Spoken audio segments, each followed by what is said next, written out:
नमस्कार, जनता टीवी देख रहे हैं आप। मैं आपके साथ दीक्षा शर्मा। बुलेटिन में बात करेंगे देवभूमि से जुड़ी खबरों की। निकाय चुनाव को लेकर सीएम धामी खुद जोर शोर से प्रचार कर रहे हैं और इसी कड़ी में सीएम धामी ने उत्तरकाशी, श्रीनगर, ऋषिकेश समेत कई जगह चुनावी प्रचार प्रसार किए। इस दौरान उन्होंने जनता से वोट की अपील की। उन्होंने कहा कि बीजेपी लगातार राज्य का विकास कर रही है। ऐसे में यदि राज्य में डबल इंजन की सरकार आती है तो उत्तराखंड के लिए बेहद अच्छी बात होगी। इसके साथ ही उन्होंने विपक्ष पर भी जमकर निशाना साधा।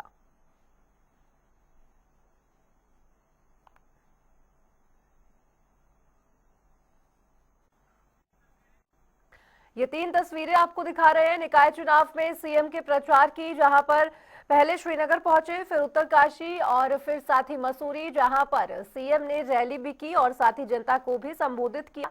बीजेपी के पक्ष में वोट की अपील करते नजर आए और ये दावा किया कि ट्रिपल इंजन की सरकार अगर आती है तो प्रदेश में विकास की गति कुछ और रफ्तार लेगी। ये 3 तस्वीरें बहुत कुछ बयां करती है, जब खुद निकाय चुनाव के लिए मुख्यमंत्री पुरजोर तरीके से।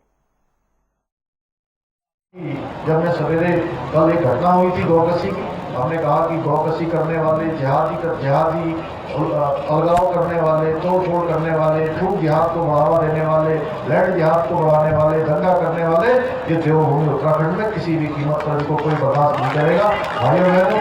और हमने उनके खिलाफ कठोर कार्रवाई की है। एक और भाजपा की सरकार है जो उत्तराखंड को देश का अग्रणी राज्य बनाने के लिए अपने विकल्प रहित संकल्प, यानी कि जिस संकल्प में कोई विकल्प नहीं है कि उत्तराखंड हमारा देश का नंबर 1 राज्य बने, देश का अग्रणी राज्य बने, देश के अग्रिम पंक्ति के राज्यों में उत्तराखंड का नाम हो, उत्तराखंड हिंदुस्तान का श्रेष्ठ राज्य हो, इस मूल मंत्र के साथ काम कर रहे हैं। वहीं दूसरी ओर कांग्रेस पार्टी है, अन्य पार्टियां हैं, ये केवल और केवल भ्रष्टाचार और तुष्टीकरण के आखंड में डूबी हुई हैं। एक और भाजपा है जो आदरणीय मोदी जी के नेतृत्व में सनातन संस्कृति के संवर्धन के लिए काम कर रही है, संरक्षण के लिए काम कर रही है। वहीं दूसरी ओर कांग्रेस पार्टी है जिसने अपने चहेते वोट बैंक को खुश करने के लिए अयोध्या में जो भगवान श्री रामचंद्र जी का 500 सालों के बाद भव्य और दिव्य मंदिर बनकर जब तैयार हो गया, उसकी प्राण प्रतिष्ठा के कार्यक्रम में भी नहीं आए भाइयों बहनों। आप सोचिए कि उनको न्योता भेजा गया कि आइए आप, लेकिन वो नहीं आए। जानते क्यों नहीं आए? वो इसलिए नहीं आए, उनको पता था कि अगर हम भगवान रामचंद्र जी के प्राण प्रतिष्ठा के कार्यक्रम में सम्मिलित हो गए तो एक विशेष वोट बैंक हमसे दूर चला जाएगा। जानते हैं ना कौन सा वोट बैंक है वो? मैं आप सबके बीच में ऋषिकेश महापौर के प्रत्याशी भाई शंभू पासवान जी और हमारे विभिन्न वार्डों से जो भारतीय जनता पार्टी के प्रत्याशी हैं, कमल के फूल वाले, उन सब के लिए आपका मत, आपका समर्थन और आपका आशीर्वाद मांगने के लिए आप सबके बीच में आया हूं। और जैसा अभी महेंद्र भट्ट जी ने कहा, ऋषिकेश की जनता ने हमेशा भारतीय जनता पार्टी का साथ दिया है।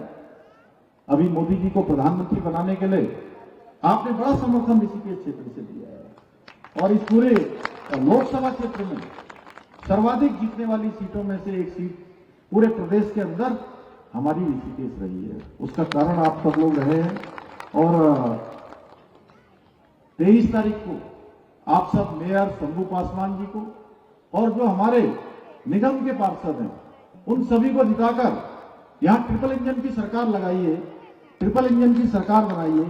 मैं आप सबसे ये कहना चाहता हूं। तो वहीं निकाय चुनावों के लिए कांग्रेस ने भी अपना संकल्प पत्र जारी कर दिया है। देहरादून के कांग्रेस प्रदेश मुख्यालय में सीडब्ल्यूसी सदस्य गुरदीप सिंह भगल ने कांग्रेस का ये संकल्प पत्र जारी किया और इस दौरान कांग्रेस प्रदेश अध्यक्ष करण माहरा और पूर्व मुख्यमंत्री हरीश रावत वीडियो कॉन्फ्रेंसिंग के जरिए भी शामिल रहे।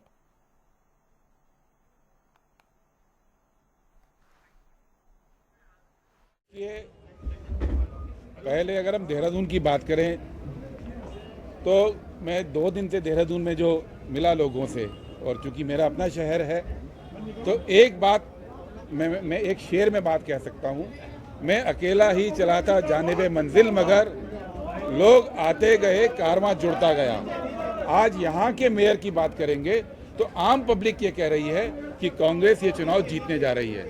इसी के अलावा बहुत सारे ऐसे नगर निगम हैं जहाँ पे लोगों की आवाज़ें आ रही है क्योंकि लोग दुखी हो गए हैं। ऐसा नहीं है कि लोग बीजेपी से खुश हैं। लोगों का ये कहना है कि अब बदलाव चाहिए और उस बदलाव के बाद हम लोग क्या करेंगे, उसके लिए हमने संकल्प पत्र जारी किया है।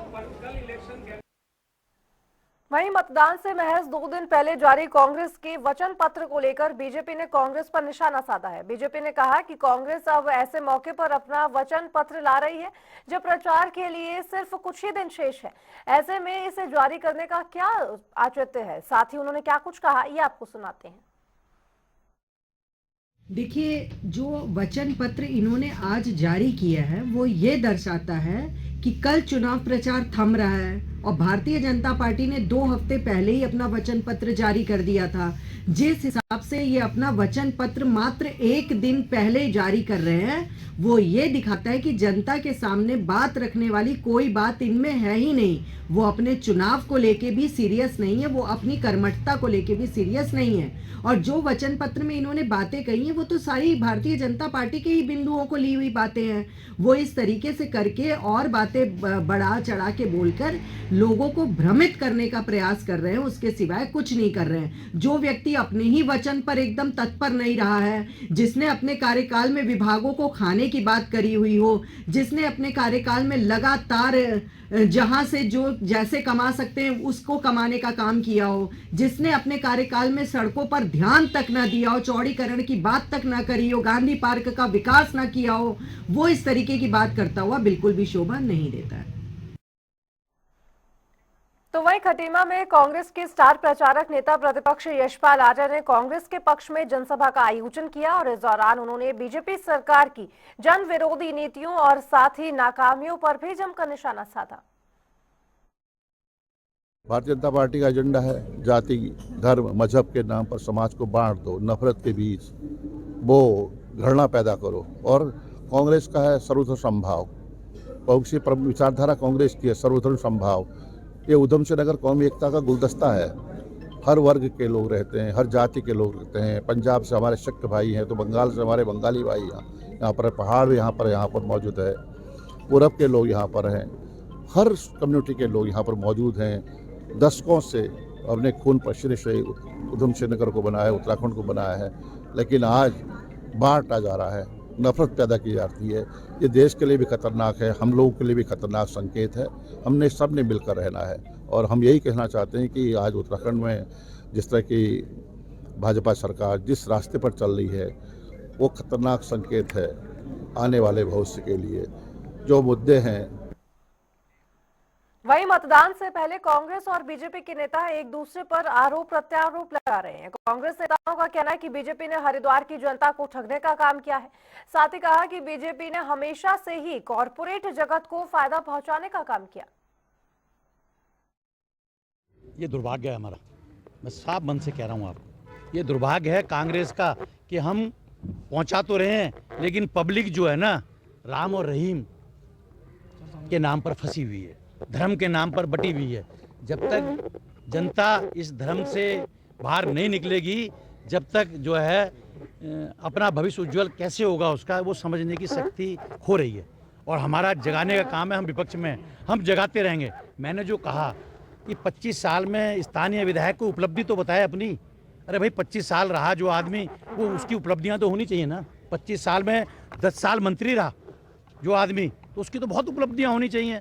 तो उपलब्धियों के नाम पर वो कई मीटिंगों में गिनवा रहे हैं कि मैंने गैस पाइपलाइन डलवा दी, बिजली की अंडरग्राउंड फिटिंग कर दी। एक उपलब्धि है उनकी 25 साल में, वो मैं बताता हूँ, क्योंकि हम ये नहीं है कि हम उनकी कमियाँ गिनवाएं। एक उपलब्धि जो मैं समझता हूँ है सिविल लाइन जो भूपतवाला में डल रही है, ये वाकई वहाँ के लोगों के लिए बहुत बड़ी उपलब्धि है। सिविल लाइन का कार्य करा, मैं उसकी बधाई भी देता हूँ। लेकिन 25 साल में जो हरिद्वार का विकास होना चाहिए था, उस विकास के नाम पर कुछ हुआ नहीं। हरिद्वार के लोगों को ठगने का काम किया है, सपने दिखाने का काम किया है, उन सपनों पे खरा उतरने का काम नहीं किया। कोई भी ऐसा एक काम बता दें जिससे हरिद्वार जो तीर्थ यात्री आ रहा है या टूरिस्ट आ रहा है, जो गंगा जी की आरती, गंगा स्नान करने के बाद, मनसा देवी, चंडी देवी जाने के बाद, उस तीर्थ यात्री को, टूरिस्ट को कोई ऐसी जगह नहीं है जो हरिद्वार में जाके वो एक दिन का समय भी वहाँ एंजॉय कर ले। सब मुद्दों पे कांग्रेस एकजुट है। कांग्रेस का जो 2018 का संकल्प था हरिद्वार में मेडिकल कॉलेज के लिए ज़मीन देने का, भूपतवाला में स्थित अस्पताल के लिए ज़मीन देने का, वो कांग्रेस ने अपने 2018 से जो 23 का हमारा मेयर का कार्यकाल रहा, वो दोनों वायदे कांग्रेस ने पूरे करने का काम किया। वो हरिद्वार की जनभावनाओं के अनुरूप किया कि हरिद्वार की जनता को सस्ता इलाज मिलेगा और हरिद्वार के मेडिकल छात्रों को सस्ती शिक्षा मिलेगी। उन्हें देहरादून या दिल्ली की बात नहीं जोतनी पड़ेगी।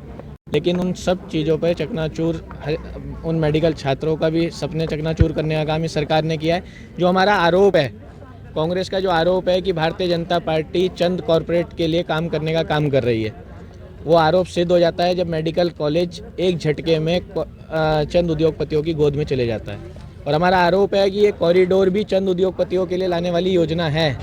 ये हरिद्वार के व्यापारियों को, हरिद्वार के तीर्थ पुरोहितों को, हरिद्वार की आम जनमानस को चंद उद्योगपतियों के लिए भेंट चढ़ाना चाहते हैं। ये नहीं चाहते हरिद्वार में मथुरा वाले की पूड़ी बिके। तो वहीं प्रदेश में चुनावी सरगर्मियां तेज है। राजनीतिक पार्टियों का जनता के बीच जाना शुरू हो चुका है। बता दें कि प्रदेश में 23 जनवरी को निकाय चुनाव के लिए मतदान होना है, जिसको लेकर चुनाव प्रचार के आखिरी चरण में राजनीतिक पार्टियों की ओर से अपने जीत के दावे किए जा रहे हैं। बीजेपी प्रदेश प्रवक्ता कमलेश रमन ने कहा कि निकाय चुनाव में बीजेपी की जीत होगी। देखिए, जितना भी हमारा नगर निकाय का चुनाव है, जहां पर हमारी ट्रिपल इंजन की सरकार बननी है, मिनी सरकार बननी है, सभी नगर निकाय चुनाव में हमें बहुत ही सकारात्मक और सभी का आशीर्वाद प्राप्त हो रहा है। और हमारे बुजुर्ग, हमारे युवा, हमारी महिलाएं सभी भारतीय जनता पार्टी के साथ में खड़े होकर के उनको 23 जनवरी को वोट डालने का काम करेंगे और वो आशीर्वाद दे रहे हैं भारतीय जनता पार्टी को और पुष्कर सिंह धामी जी के किए गए कार्यों को। उनकी जितनी योजनाबद्ध तरीके से उन्होंने कार्य किए हैं, जो ऐतिहासिक निर्णय लेने का काम इस प्रदेश में किया है, हमें पूरा भरोसा है प्रबुद्ध जनता का कि जिस प्रकार से हम लोग चुनाव में जा रहे हैं और हमें आशीर्वाद मिल रहा है। लोग हमें खुद ही कह रहे हैं कि हमें जो मेयर के रूप में सौरभ थपलियाल देहरादून में यहाँ पर जो युवा साथी है, जो आंदोलनकारी रहा है, जिसने छात्र संघ से अपनी राजनीति को शुरू किया है, उसको हम मेयर के रूप में देखना चाहते हैं। इस प्रदेश को और इस देहरादून को हरियाली की ओर ले जाना चाहते हैं। जो संकल्प सौरभ थपलियाल जी का है, इस पूरे देहरादून को हरियाली की ओर ले जाने का, इस पर्यावरण की दृष्टि से कार्य करने का, मुझे लगता है कि इस पर मोहर लगाने का काम देहरादून की जनता ही नहीं बल्कि पूरे प्रदेश की जनता करेगी। सारे नगर निगमों में प्रदेश में भारतीय जनता पार्टी का परचम लहराने जा रहा है। निकाय चुनाव मतदान में महज कुछ समय शेष है और ऐसे में चुनावी रण में उतरे प्रत्याशियों के लिए पार्टी के दिग्गज नेता भी जान से जुटे हुए हैं। और इसी क्रम में हरबटपुर नगर पालिका में अध्यक्ष और सभासद पदों पर उम्मीदवारों के पक्ष पर बैठक का आयोजन किया गया, जिसमें बीजेपी के प्रदेशाध्यक्ष और राज्यसभा सांसद महेंद्र भट्ट समेत जिला पंचायत देहरादून के प्रशासक मधु चौहान ने बैठक में शिरकत की। साथ ही नेताओं ने यह भी दावा किया कि देश और प्रदेश के साथ ही निकायों में बीजेपी के उम्मीदवारों की जीत में विकास को एक नई गति मिलेगी। हरबटपुर नगर पालिका की तरफ से यहाँ पर कार्यकर्ताओं की बड़ी बैठक हुई और मैं कह सकता हूँ यहाँ का पूरा फीडबैक मेरे सामने है। देहरादून जनपद के अंदर हरबटपुर सर्वाधिक मतों से जीतने वाली हमारी नगर पालिका के अध्यक्ष होंगे।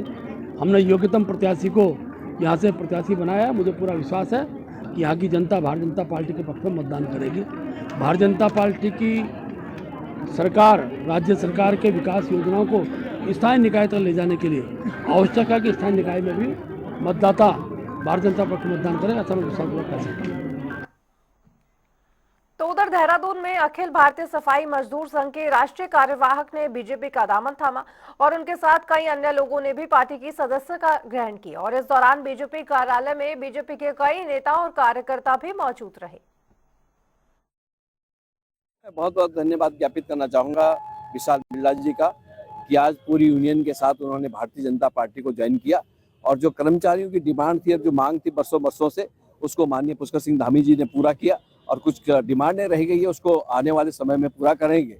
और इसलिए जब उन्होंने देखा भला कि कितना काम भारतीय जनता पार्टी कर सकती है और करने का जो उनका एक लक्ष्य होता है उसको पूरा करते हैं और भारतीय जनता पार्टी उतना ही कहती है जितना कर सकती है। हम यूनियन चलाते हैं, हमारा काम है मजदूरों की, कर्मचारियों की आवाज को बुलंद करना।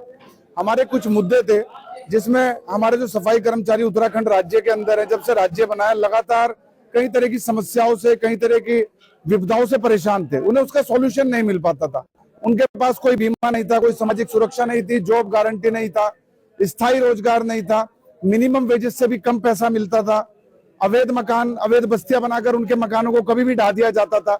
इस तरह के अनेकों मुद्दे थे जिनको लेकर हम लगातार संघर्ष कर रहे थे। भारतीय जनता पार्टी ने हमारे मुद्दों को बड़े गंभीरता के साथ संज्ञान लिया। जैसे कि उन्होंने न्यूनतम वेतन से भी अधिक वेतन किया। आज हमारा एक सफाई कर्मचारी 17,500-18 हजार रुपए वेतन ले रहा है। उनको जॉब गारंटी का पूरा भरोसा दिया है। स्थायी रोजगार के लिए संकल्प पत्र में छापा है। अवैध बस्तियां जिनको बता करके एनजीटी तोड़ना चाहता है, भाजपा ने अपने संकल्प पत्र में ये हमसे लिखित वादा किया है कि वह किसी भी बस्ती का एक भी मकान टूटने नहीं देंगे। देखिए, भारतीय जनता पार्टी की विचारधारा से प्रभावित होकर भारतीय जनता पार्टी ने जो विकास के कार्य की गंगा बहाई हुई है, माननीय मुख्यमंत्री जी ने, हमारे अपने सारे मंत्रीगणों ने, उसके वजह से कई लोग जो भारतीय जनता पार्टी में शामिल होने जा रहे हैं। जगह जगह पे एक और बड़ा उत्साह कार्यकर्ताओं के अंदर है। भारतीय जनता पार्टी सदस्य भी सब लोग ग्रहण कर रहे हैं और भारतीय जनता पार्टी की जीत के प्रति मैं पूर्ण रूप से आश्वस्त हूँ। तो वहीं देहरादून में कांग्रेस का प्रतिनिधि मंडल राज्य चुनाव आयुक्त के पास पहुंचा और इस दौरान प्रतिनिधि मंडल ने एआईसीसी के सदस्य और साथ ही भगवानपुर विधायक से चुनाव आयुक्त के समक्ष मतदान दिवस के दौरान साथ ही सत्ताधारी दल की ओर से लोगों को प्रभावित करने की बात भी कही और साथ ही अतिरिक्त सुरक्षा की भी मांग की। वहीं इस दौरान प्रदेश अध्यक्ष कांग्रेस की ओर से लिखे गए एक पत्र को भी राज्य निर्वाचन आयुक्त को दिया गया। राज्य निर्वाचन आयुक्त से मिला था। 23 जनवरी को होने वाले मतदान में कई क्षेत्रों से गड़बड़ी की आशंकाओं के समाचार मिल रहे हैं। हमने माननीय चुनाव आयुक्त से कहा है कि मतदान से लेकर के मतगणना तक पूरे उसकी जो है वीडियोग्राफी होनी चाहिए, जिससे किसी भी गड़बड़ी की संभावनाओं को रोका जा सके। और जिस तरीके से हरिद्वार के भगवानपुर में ये शिकायत आ रही थी कि वहाँ राशन डीलर लोगों के आधार कार्ड जमा करवा रहा है, अन्य आईडी जमा करवा रहा है, इससे मतदान में गड़बड़ी की आशंकाएं हैं। ये अन्य क्षेत्रों में भी हो सकता है हो रहा हो। लोगों पे जो है अनुचित जो है मतदान के लिए दबाव बनाया जा सकता है। और हमारे कांग्रेस पार्टी के आदरणीय प्रदेश अध्यक्ष करण महाराज जी ने भी माननीय राज्य निर्वाचन आयुक्त को पत्र लिखा था कि जो भी कर्मचारी मतदान ड्यूटी में लगे हैं उनका 100% मत पड़े, इसके लिए पोस्टल बैलेट की व्यवस्था होनी चाहिए। तो उधर हल्द्वानी में भी नगर निकाय चुनाव को लेकर निर्वाचन विभाग अंतिम तैयारियों में जुट गया है और इसी कड़ी में नगर निगम सुभागर में रिटर्निंग ऑफिसर ने सभी एआरओ और कार्मिकों की बैठक का आयोजन किया, जिसमें निष्पक्ष और पारदर्शी मतदान कराए जाने को लेकर आवश्यक दिशा निर्देश जारी किए गए। देखिए, हमारा हल्द्वानी नगर निकाय है, इसमें 31 सेक्टर्स हैं और 6 जोन इस बार बनाए गए हैं। पिछली बार की जगह हमने 10 सेक्टर बढ़ाए हैं और 1 जोन बढ़ाया है। तो आज सभी सेक्टर मजिस्ट्रेट्स और सेक्टर पुलिस अधिकारियों को यहाँ पर बुलाया गया था। उनको निर्वाचन के दौरान, निर्वाचन से पहले और उसके बाद जो भी संवेदनशीलता है उसको ध्यान में रखते हुए जो निरोधात्मक उपाय उनके द्वारा किए जाने हैं उसके बारे में बताया गया। जिस दिन हमारा पोल डे है उस दिन उनको क्या करना है उसके संबंध में अवगत कराया गया, सतर्कता बरतने के लिए और साथ साथ अपने क्षेत्र में निरंतर भ्रमण करते हुए लोगों से बातचीत करने और माहौल को बेहतर बनाने के लिए निर्देश दिए गए ताकि शांतिपूर्ण और निष्पक्ष चुनाव हो सके। और वो तभी संभव होता है जब कानून व्यवस्था की स्थिति बेहतर होती है। बैठक की गई है आगामी निर्वाचन को दृष्टिगत सेक्टर मजिस्ट्रेट, जोनल मजिस्ट्रेट की और साथ ही एआरओ की भी। तो जो भी आदर्श आचार संहिता है इसका पालन करने के लिए निर्देशित भी किया गया है और एआरओज और सेक्टर मजिस्ट्रेट को निर्देशित किया गया है कि कहीं भी कोई अप्रिय घटना ना हो, कोई भी लॉ एंड ऑर्डर की स्थिति उत्पन्न ना हो, इसके लिए वो अभी से एरिया डोमिनेशन करें और निरंतर भ्रमण करते रहें। सर, कई जगहों पर शराब की तस्करी भी हो रही है, जो प्रत्याशी हैं वो अपने वोटरों को लुभाने के लिए शराब बांट रहे हैं। देखिए, अभी इस तरह का कोई मामला संज्ञान में नहीं आया है, लेकिन अगर कोई इस तरह की शिकायत संज्ञान में आती है तो निश्चित उस पर कार्रवाई की जाएगी। बढ़ेंगे आगे, बात करेंगे खेलों के महाकुंभ जो कि 28 जनवरी से शुरू होने वाले हैं। खेलों के इस महाकुंभ का आगाज खुद प्रधानमंत्री नरेंद्र मोदी करेंगे। वहीं प्रधानमंत्री के आगमन को लेकर प्रशासन की ओर से तैयारियां की जा रही है और इस पर जानकारी देते हुए सूचना महानिदेशक वंशधीर तिवारी ने बताया कि प्रधानमंत्री के आगमन को लेकर मुख्यमंत्री पुष्कर सिंह धामी ने अधिकारियों के साथ कई दौर की बैठक की है। मुख्यमंत्री धामी ने अधिकारियों को निर्देश दिए हैं कि जिन जिन जिलों में राष्ट्रीय खेलों का आयोजन होना है वहां के लिए नोडल अधिकारी तैनात कर दिए जाए। माननीय मुख्यमंत्री जी ने इसमें सभी संबंधित अधिकारियों को बैठक ली थी और सभी को निर्देशित किया था कि माननीय प्रधानमंत्री जी का आगमन होना है 28 तारीख को राष्ट्रीय खेलों के शुभारंभ के अवसर पर, तो जो भी ये तैयारियां उसको पूर्ण कर लिया जाए। और साथ ही यह भी निर्देशित किया था कि जितने भी हमारे अलग अलग जिलों में जहाँ जहाँ इवेंट्स होने हैं सभी जगह एक एक नोडल और जो परिवहन की सुविधा है, आवासीय सुविधा खिलाड़ियों को देनी है, उस सब के लिए भी अलग अलग नोडल अधिकारी बनाए जाए। वो सभी अधिकारियों की तैनाती का आदेश जारी कर दिया जाए और सभी लोगों को अपनी अपनी जिम्मेदारी के संबंध में प्रमुख सचिव माननीय मुख्यमंत्री जी ने बैठक की है और उन्होंने निर्देशित किया है कि समय सभी काम पूर्ण कर लिए जाए। तो उधर देहरादून में मुख्यमंत्री पुष्कर सिंह धामी की अध्यक्षता में कैबिनेट बैठक का आयोजन हुआ, जिसमें कैबिनेट के कई मंत्री शामिल हुए। वहीं धामी कैबिनेट ने बैठक में यूसीसी नियमावली को मंजूरी दे दी है। वहीं बैठक के बाद मुख्यमंत्री पुष्कर सिंह धामी ने कहा कि यूसीसी को लेकर हुई बैठक में यूसीसी नियमावली को मंजूरी दे दी गई है। अब जल्द ही प्रदेश में यूसीसी लागू कर दिया जाएगा। देखिए, निश्चित रूप से मैं अपने माननीय मुख्यमंत्री जी का आभार व्यक्त कर रहा हूँ, अभिनंदन कर रहा हूँ, जिन्होंने एक बहुत बड़ा फैसला जो एक नज़ीर बन रहा है पूरे देश के लिए और यूसीसी के लिए आज माननीय मंत्रिमंडल ने भी इसकी स्वीकृति दी है और पहला राज्य बनेगा हमारा उत्तराखंड जो देश में इस यूसीसी को लागू करेगा। और आज माननीय मंत्रिमंडल ने माननीय मुख्यमंत्री जी को अधिकृत किया है कि वो अपने पूरे सभी विषय को देखते हुए कब से लागू होगा वो उसकी घोषणा करेंगे। और कोई भी मीटिंग को सार्वजनिक नहीं किया जा सकता। लेकिन सर चर्चा देखिए देश का पहला राज्य यूसीसी लागू करने वाला उत्तराखंड बनने जा रहा है।